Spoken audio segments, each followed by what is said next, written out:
Jeffrey, can you just tell us a little bit more about yourself? Like which year did you graduate from Hip-Hop?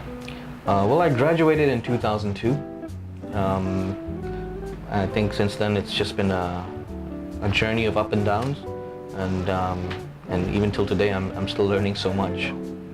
So, like one special thing about you is that, correct me if I'm wrong. Sure.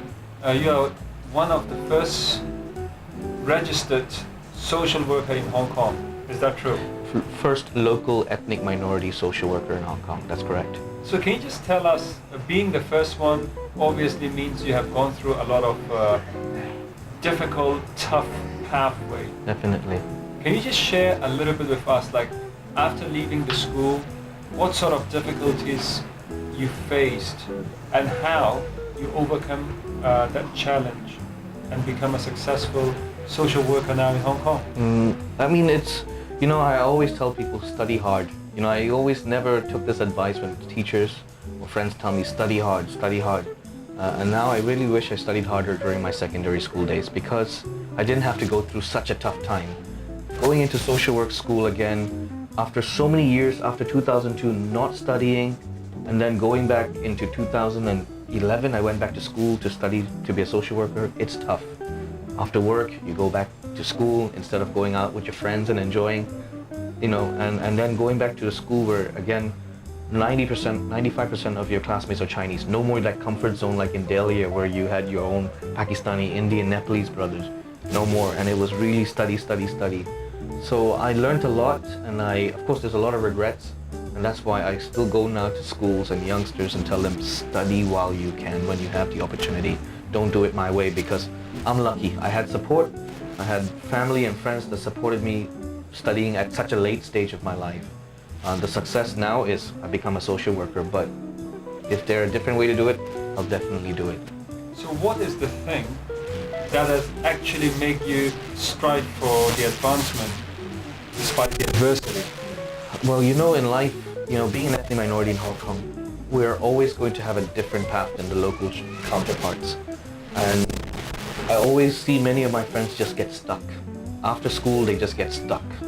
And being stuck for forever until you just become a norm, it just becomes a norm. And I just decided one day, I can't be that norm. I can't this is not my life. We're meant to do more. And then luckily, again, through social workers and friends, I went back to school, and I don't regret it. And I again tell people and youngsters, while you're in school, study hard so you don't have to do it the hard way. So, because as I know, you play football very well. I would like to think that. Yeah. So, but why didn't you pursue your football career and become a social worker? Very good question. I wish I studied, and I wish I had played professional football. I mean, football brings me so much joy, and I think that's one thing where I find there's no discrimination. There's no language, there's no requirements. But like in Hong Kong, you see what kind of world we're living in. It's a very economic, it's all about business and money. Sports, as much as I'd love to encourage all the kids to do it, I don't know where you have a pathway to make money. Unless you really have a chance to move abroad and do it, go for it. But till today I still use football as a different avenue. I use it as a social work tool to engage, to integrate people. But in terms of career, even if I had made it professional, I'd probably not be even making as much as what I'm making now. So again, I'd advise all the young kids, keep sports, keep arts, keep music as a passion, as something that you can escape into after work, after school. But in terms of career, if you really are, then look abroad. In Hong Kong, it's going to be hard. So, going back to the social worker, the career that you embark on. So, being the first one, obviously, as I've said earlier, it's a little bit difficult. Yeah. So, what difficulties you faced while you were pursuing a social work career? Again, I wish I had studied harder. Like Cantonese has been difficult. You're suddenly in a 99% Cantonese atmosphere. Your schoolwork, your presentations, your classmates when they're talking or when they're engaging in questions, it's all in Cantonese. That was difficult. And then again, after taking a break from 2002, I studied again in 2006.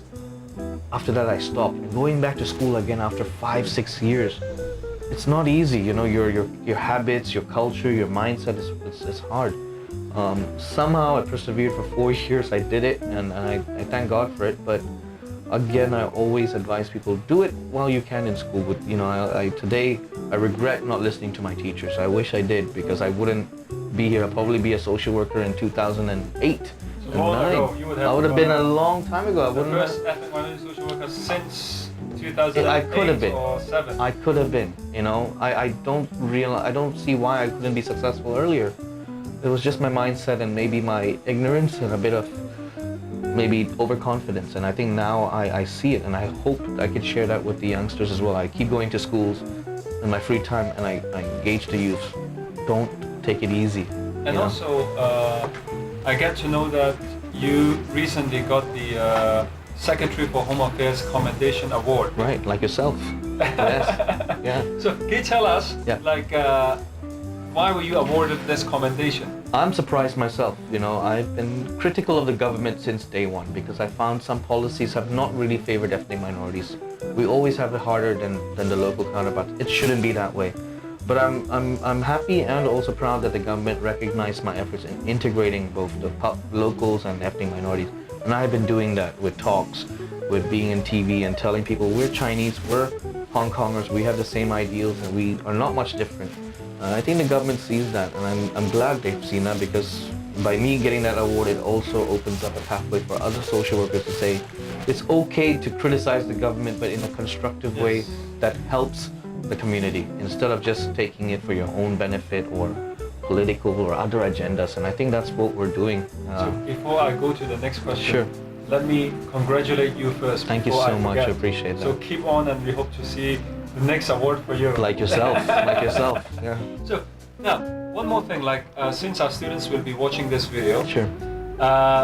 Is there, would you like to share some of your sweet moments or bitter moments in the school? Like something that you'd like to share with the class? I mean, to be honest, Delia is the only memory I have of good school days. It's the best, because you're with your fellow schoolmates with the same culture, it's fun. Of course, there are memories that I didn't really appreciate was segregation. How I realized we had Chinese section up there and non-Chinese section in the lower floors. For me, that was the norm, but it shouldn't be the norm. But in terms of everything else, I think we had amazing teachers. We had amazing classmates, and the school was trying its best to do the best it did for us. I didn't see it that way when I left school or when I was in school, but till today, I always tell people, don't forget your roots. And my roots, and with many of my fellow ethnic minorities, is Delia. That's our roots. That's where I was molded with my ideals. I still remember Mr. Hoy teaching me social studies, Mr. Wong teaching me maths. I'll never forget those teachers, because they really instilled a lot of belief and ideals in me. Till today, I will use. So let us assure you that the problem that you mentioned, it has actually changed. That's what I heard, and I've seen. You should come and visit the school very soon. Mm-hmm. Now, just last thing, is there any quote or any word of wisdom that you would like to tell our young viewers? I always liked a song from Chumbawamba, which is called... Can you sing that? I wish I could. But I mean, it's the song lyric says, "I'll get knocked down, but I get up again. You're never gonna keep me down." And I think that's really for all ethnic minorities. We just keep, sometimes, without even doing anything, they'll knock us down. They'll say, "You ethnic minorities are good for nothing." But then ethnic minorities are amazing. They pick themselves up and they go again. And I think that really represents us and many Delians. Till today, I'll remember the school song. And I think I love this thing about Delias. We'll see each other in the street. We'll give each other a nod. Now you have this alumni group, which is nice to see. And you see the teachers, who are still there from 2002. And I think that's the spirit of Delias. We get knocked down, but we get up. And we're back again, And this can actually, let me supplement to your quote. Sure. Strive for advancement despite adversity. Yeah. And actually that complements what you have said. I definitely think so. I think not just me, I might seem successful, but there are others as well who went to school, who may not have followed the way you are a teacher or they might be successful businessmen. Some may be a successful minibus driver. Still, that's credit to the school, credit to the education, and credit to whatever field they're doing, they're excelling in it. And I think, it shows. Yeah, and it shows what a great job we're doing. So anyway, thank you for your time. Thank you, appreciate it. All right. So if you like this video, so remember, don't forget to share this video with your friends, families, and your network. We will have a hashtag. Please follow it. Thank you.